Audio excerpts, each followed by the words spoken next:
Time now for your forecast first. WRBL News 3 First Alert Weather. Well, we've got some more cloud cover as we look out at our satellite and radar here. We did have a little bit of dense fog this morning, then that brief period of sunshine. Now the clouds are back. Temperatures will continue to warm up. We're getting into the 60s today. 65 degrees by 3 p.m., so that's a little bit warmer than 63 degrees by 6 p.m. I am tracking a front that will be coming in on Saturday, giving us a chance for some strong storms. I'll time all of that out for you coming up in 15 minutes, but you're watching WRBL News 3 on your side. Straight ahead, why Shaw High School is under heightened security measures on campus today. Next, local city councilors react to the redrawing of district lines in Columbus based on the 2020 census. Plus, how Russell County residents who are behind on their rent can reach out for help this holiday season. News 3 Midday starts right now. On your side, this is News 3 Midday. Good afternoon and thank you for trusting News 3. I'm Phil Scoggins. We begin in Columbus where Shaw High School is on alert after reports of a threat made on social media. The school says they are aware of a threat that circulated on social media this morning. The school is not on lockdown currently but does have heightened security on campus. Stay with News 3 as we continue to bring you any updates from the school as they become available. Still keeping an eye on Columbus as we take a closer look at the recent vote to approve new district lines for the next decade. Deputy City Manager Pam Hodge and her team adjusted the district lines according to the 2020 census data. Using that data, the goal is to draw each district so that population and demographic numbers fall within a target range, all while trying to keep neighborhoods intact. After the last meeting, the concern with the final map was demographics. District 8, which covers West Central Columbus, falls short of the ideal population and demographic benchmarks. That district and District 5, which also covers a portion of Central Columbus, stand to change the most with the new proposal. News 3 spoke with the city councilors representing those districts. I lost East Highlands, or a big portion of that, and that did hurt a little bit just because I've given a lot of time and effort to help in that area, and the residents there have been so good to me. They're like family. It doesn't matter whether you live in my district or not. I'm a counselor for everybody, and I'm a counselor for everybody who lives in this town and every constituent. District 5 Councilor Charmaine Crabb tells News 3, quote, "The commission was very thorough and conscientious with the job they were set out to do, and yes, I am satisfied with the new proposed district lines," end quote.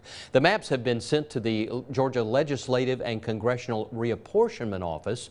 The approval will have to come at the state level first, and then after that, Columbus City Council will vote on the map. We're turning now to Russell County, where relief is now available for folks who may be behind on their rent. The Salvation Army of Columbus received a grant from the Russell County Coronavirus Response Fund. That money is being used to help those who might be behind on rent due to the pandemic. Renters can apply Monday through Thursday by swinging by the Salvation Army's 2nd Avenue location in Columbus. You can fill out an application there. Once the application is complete, the caseworker will meet with the renter to determine the financial assistance needed up to $1,000. It is a challenging time, but we'll always have our doors open, and we try to assist as many clients as we possibly can. We can't help everyone, but we help as many as we can. The Salvation Army says the grant only applies to Russell County residents and will run until January of 2022 or while supplies last. We're keeping an eye on a number of other big stories for you this afternoon, starting in Washington, D.C., where the late Senator Bob Dole is lying in state at the U.S. Capitol. President Joe Biden and others gathered this morning to pay tribute to the man Biden called an American giant. The service was one of several over the next 2 days for the former Republican senator and presidential candidate. Dole served in Congress 36 years. He was also a decorated World War II veteran. He died Sunday at the age of 98 from lung cancer. Keeping an eye on politics, President Biden has opened the first White House Summit for Democracy by sounding an alarm about a global slide for democratic institutions. He's calling for world leaders to lock arms and demonstrate that democracies can deliver. In making the case for action this morning, he noted his own battle to win passage of voting rights legislation and alluded to the U.S.'s own challenges to its democratic institutions and their traditions. That two-day virtual gathering comes with Biden making his case that the U.S. and like-minded allies need to demonstrate to the world that democracies are a better vehicle for societies than autocracies. And before heading to the break, again, we want to thank you for trusting WRBL News 3. Coming up, a mother of a Minnesota man allegedly killed by a former police officer testified yesterday about the moment she arrived on the scene after the shooting. We'll have more on that right after the break.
On your side, you're watching WRBL News 3 Midday.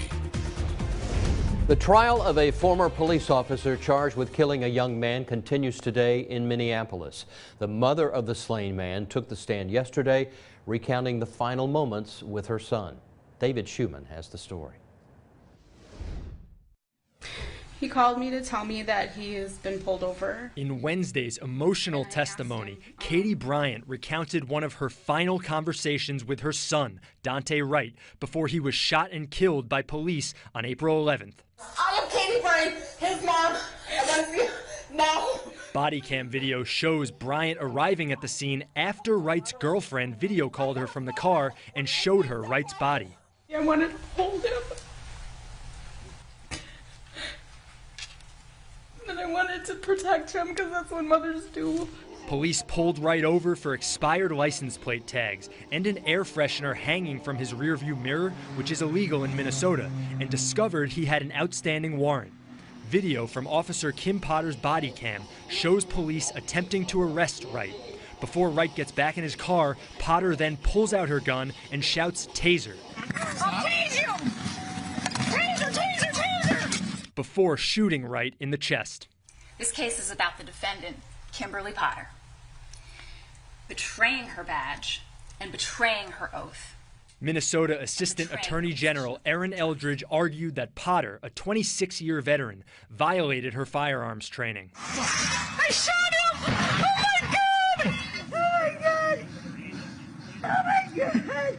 By failing to recognize that she had pulled her firearm from the right side of her body instead of the taser on her left. We trust them to know wrong from right and left from right. The defense argued that while Potter made a mistake in grabbing her handgun, it was in defense of a fellow officer who could have been killed if Wright drove away. And all Mr. Wright had to do was stop. Potter is expected to take the stand next week. David Schumann in Minneapolis, Minnesota. And we are glad to have you along with us right here on News 3 Midday. Nicole will have your full forecast coming up right after the break. Hurt by big truck? 1-800-CALL-KEN. One call, that's all.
On your side, meteorologist Nicole Phillips has your first alert forecast.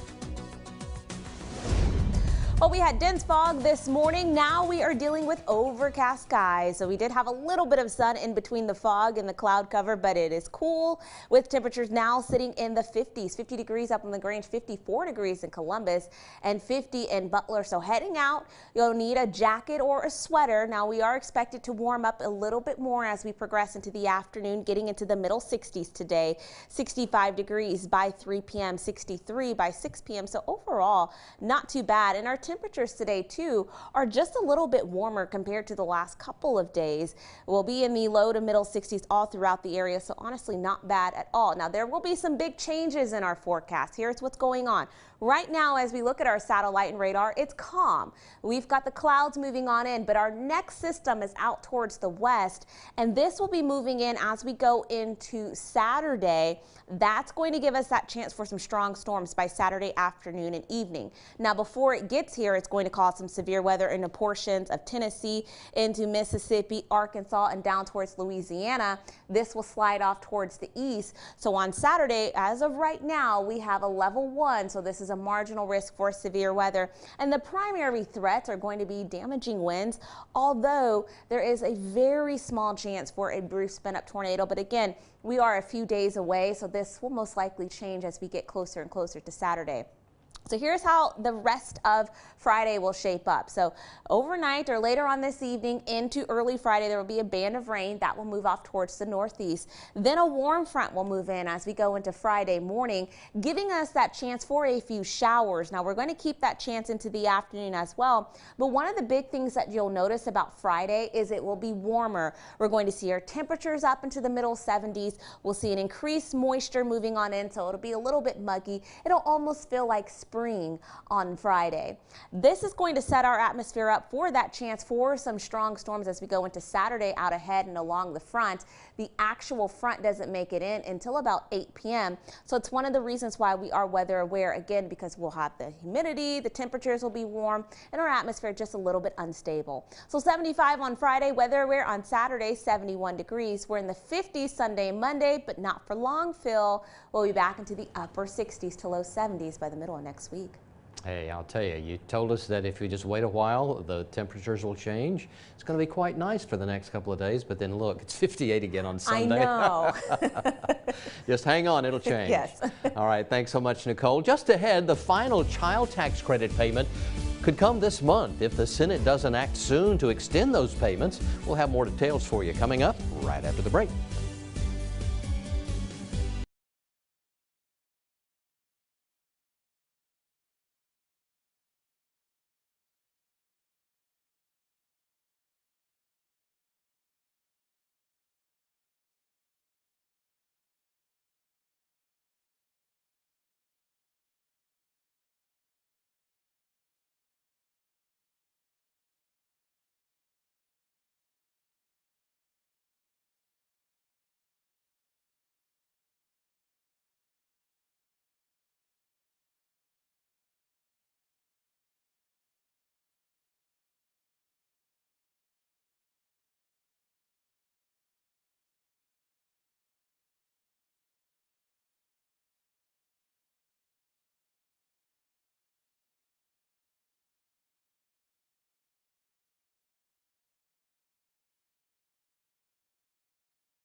on your side.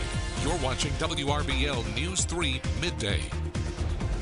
We are keeping our eyes on consumer news for you this afternoon. The families of nearly 61 million children could get their last child tax credit payment coming up this month. That is, if Congress does not act soon. President Biden's Build Back Better agenda, which passed in the House, includes a one-year extension of the monthly payments, but the legislation faces an uphill battle in the Senate. The IRS has told some lawmakers the bill needs to pass in 19 days in order for the payments to continue in January. Bigger raises on the deck for 2022. According to the Conference Board, base pay is expected to increase by an average of nearly 4% next year. Almost half of employers cited the need to raise wages to attract workers within a tight labor market. 39% of employers cited inflation as the reason to boost the pay. Federal government plans to cut its carbon emissions by 65% by the end of the decade. President Biden's executive orders, signed yesterday, also sets the goal of becoming carbon neutral by 2050. The White House plans to spend billions on a fleet of electric vehicles and upgrade federal buildings with clean energy. And that's a look at today's consumer news. Nicole will have a final look at that forecast when we come back. Don't go far.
On your side, you're watching WRBL News 3 Midday.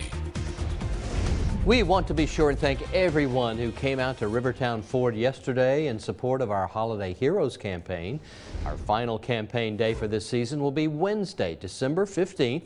We will be at McDonald's on Macon Road collecting your donations of new unwrapped toys for Santa's Castle at Fort Benning.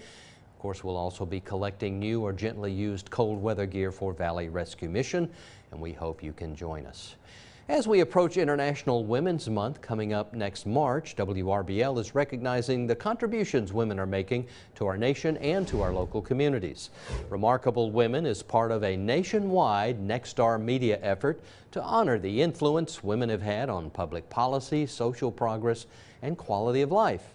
Nominees will be accepted through December 31st. If you know one that you'd like to nominate, all you have to do is head to WRBL.com. You'll find a nomination form right there. Nicole, it was pretty cold when I went out to take the garbage out this morning, and it's warming up nicely, though. It is. It's starting to warm up a little bit. I mean, it's still a little bit chilly outside. We're in the 50s now. We'll be in the middle 60s this afternoon, but warmer on Friday, in the middle 70s. Weather aware on Saturday for strong to severe storms. Best chance will be in the afternoon, evening, after midday, and through at least 9 p.m. on Saturday. And then we're in the 50s Sunday and Monday. All right. That's a perfect look at the weekend, and if you know that you're going to be outside on Saturday, of course the umbrella will come in handy, yes. I'm sure. Thank you so much, Nicole, and we thank you for watching News 3 Midday. We'll see you right back here at 5/4 Central Time for News 3 First Edition. We hope you enjoy your afternoon.